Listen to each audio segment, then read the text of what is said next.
What is up, guys? Noodle here. I am super excited because earlier this week I had my first ever randoms tournament win on Pokemon Showdown. This was a Battle Factory randoms tournament, so you got to pick your first Pokemon to lead out rather than it being chosen for you in a standard randoms tournament thing. So this was awesome. This was a fairly big tournament. It had about 676 players to be exact, which was the biggest tournament I've ever been in and the biggest tournament I've ever won, which was super exciting. This match was amazing, and I did not even know I was in the final match, which I'm glad because I would have gotten nervous. So this match was so back and forth, so awesome, so trading blows, boom, boom, boom, really heavy hitting, hard hitting match. Not much technicality in this match, just heavy hitting, hard hitting. Although he predicted I was going to try to set up some complicated things, but I wasn't. I played simple in this match like I usually do. I only switched out one time in the entire match, I think, which is my general style. Sorry.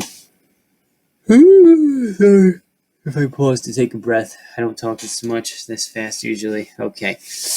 I don't do commentaries as often as I'd like to do. As I would like to do, you know. But yeah, without further ado, let's hit play.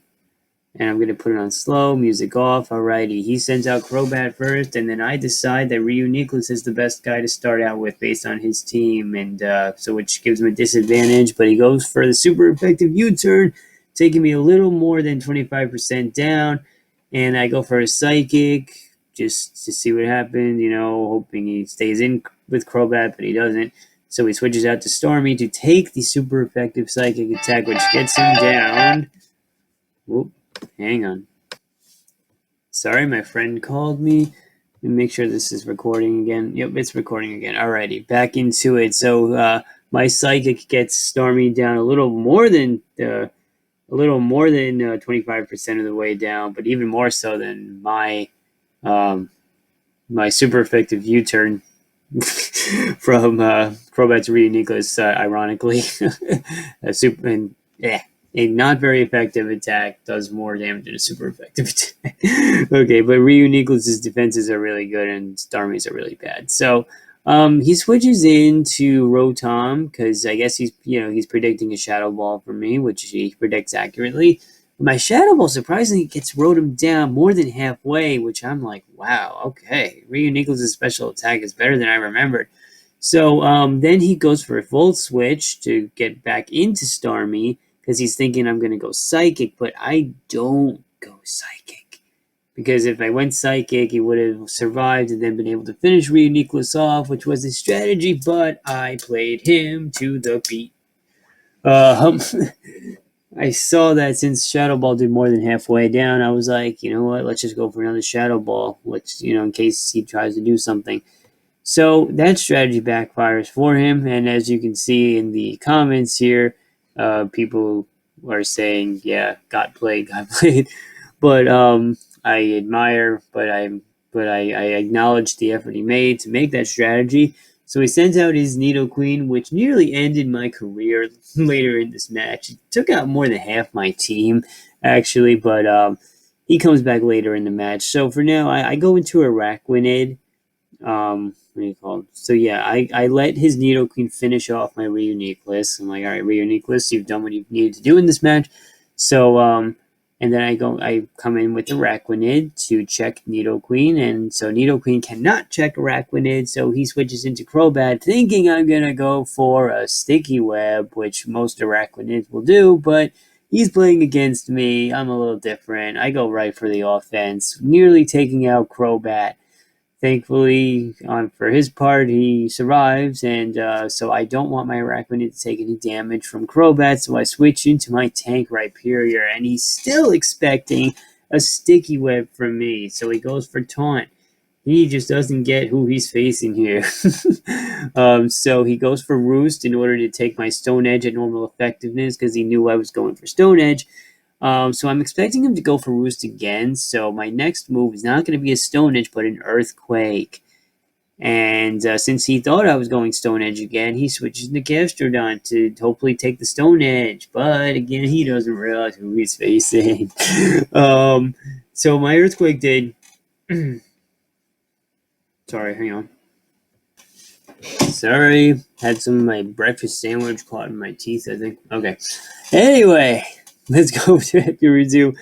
Okay, so yeah, like I was saying, the Earthquake, when he switched into Gastrodon to take the he got met with an Earthquake instead of a Stone Edge because he doesn't realize who he's facing. The Earthquake got Gastrodon more than halfway down, which I'm like, whoa, that's not something you see every day, getting a Gastrodon for a 2-hit KO like that, but this is a final tournament battle, and you will see epic things like that. Rhyperior is that strong. Alrighty, so he's probably upset that I predicted his strategy, but I checked the speeds of both Rhyperior and Gastrodon. I saw that I'm a little faster than Gastrodon, so I go for the Earthquake to finish off Gastrodon. And thankfully, I have leftovers on Rhyperior. Now he brings out his Destructive Nidoqueen again to use Earth Power for a critical hit. Oof. So, what's interesting about that is because of Solid Rock, I'm pretty certain that I would have survived with the skin of my teeth if that wasn't a crit. And just to show, after the match, I pulled up the damage calculator, which I've never done before in my life. But this time I did. I wanted to see just how close this match really was, because I really was curious. And as you can even see here in the comments, basically someone was saying that the crit mattered, I think, blah, blah, blah. And I was like, yeah, I'm pretty sure it was too. We were thinking the same thing. Give me a second. Okay. Right. And so the damage calculator, I put in Sheer Force Life Orb, Nidoqueen versus Solid Rock Rhyperior, blah, blah, blah. And I think that, let's start from over here. So at 36 special defense EVs, it would have been a one-hit KO.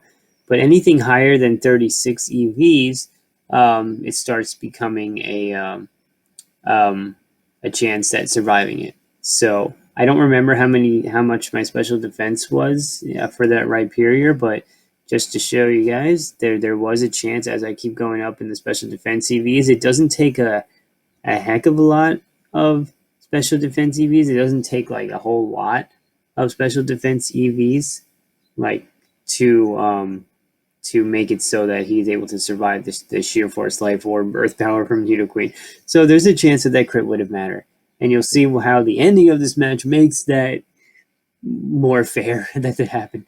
So after Rhyperior is taken out, I switch to Araquanid to check his Nidoqueen once again. He switches out his Nidoqueen into his Crobat to take one for the team. Switches out into Rotom. Since I have all weaknesses to electric left in my party, I'm just going to stay in because I'm pretty certain I can take the Thunderbolt, and I do take the Thunderbolt.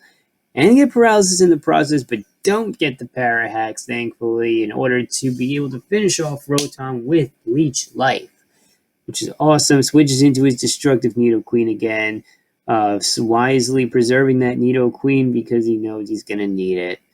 And so it finishes me off with Sludge Wave. I let Araquanid to take the hit because he did his part in this match.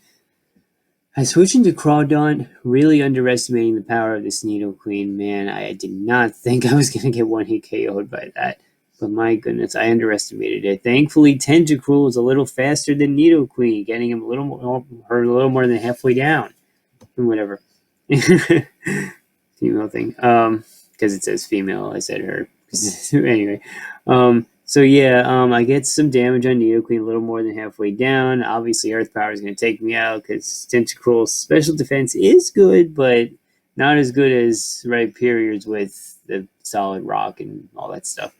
And I think that Rhyperior's HP is higher too. But so yeah, I'm down to 1 now. I started off in the advantage in this match, and then he makes a comeback with his Destructive Nidoqueen that he wisely preserved throughout the match. And yeah, this is really interesting here.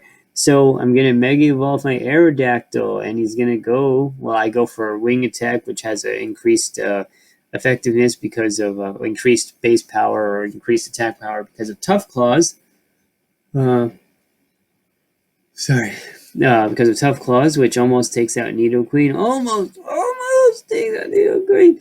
And he goes for Ice Beam. When I saw that Ice Beam coming, when I saw that Ice Beam flash before my eyes, I said, oh, okay, this is it. I have to accept it. I got to accept it. It's over. But it wasn't over. I survived with 4% HP. And I looked up after the match, and I saw that Mega Aerodactyl actually does get an increase in defenses, in both defense and special defense. I think in both defenses, which was cool to see, which was cool to look up. I was like, okay, I guess I was able to survive because of that. So because of that, I'm able to get up another wing attack to finish off this destructive Nidoqueen. Now he brings in his physical attacking, decently defensive, decently physically defensive Haxorus, which obviously doesn't look good. And I don't think anybody thought anything was going to happen that would be good from my end of this. And, and everyone in the comments is saying how destructive Nidoqueen can be if he's used the right way, which, yep, he definitely used Nidoqueen the right way in this match, that's for sure. Alrighty, so time for the last play of this match, guys. Stone Edge is not increased in attack power by Tough Claws, but it is still a powerful attack with a high critical hit ratio. So what do? I go Stone Edge, I get the critical hit! I was not expecting that at all. Oh my god. I was not expecting the crit. I really thought it was over for sure. And I didn't even know if a critical hit would one-hit KO him anyway. And I don't think anybody here knew it either. Oh yeah, you'll see the comments when I won the battle, but literally everybody is saying that crit saved you and saying, oh my god, I can't believe what I just saw, blah, blah, blah, the crit, sorry, excuse me. But yeah, everybody, God, watching did not think that would happen, or they think that we just wanted to KO him if it was a crit. But man, that was amazing. That was such a nail biting back and forth match. I mean, it couldn't get any closer than that. Like, that was so close. Wow. It was amazing. So I'm really happy that I was able to win. And because he got that crit earlier in the match, that probably did matter against my Rhyperior. I probably would have survived it and finished off his Nidoqueen for the one-hit KO. Because of that, I think that this here makes it fair. So all's fair that ends fair, as the saying goes. That's what made this match even more awesome, is the fact that I could feel like it was fair afterward. I could rest easy on it, knowing for certain that that we were both given the same leverage in this match from the RNG, or however they say it. Whatever. Yeah. So thank you guys for watching. I hope this was awesome. I'm going to post a link to the match for you guys to watch if you want to watch it without commentary, without all my prolonged, long-winded blabbering. Yeah. Guys, stay strong. Stay faithful. Have a great day.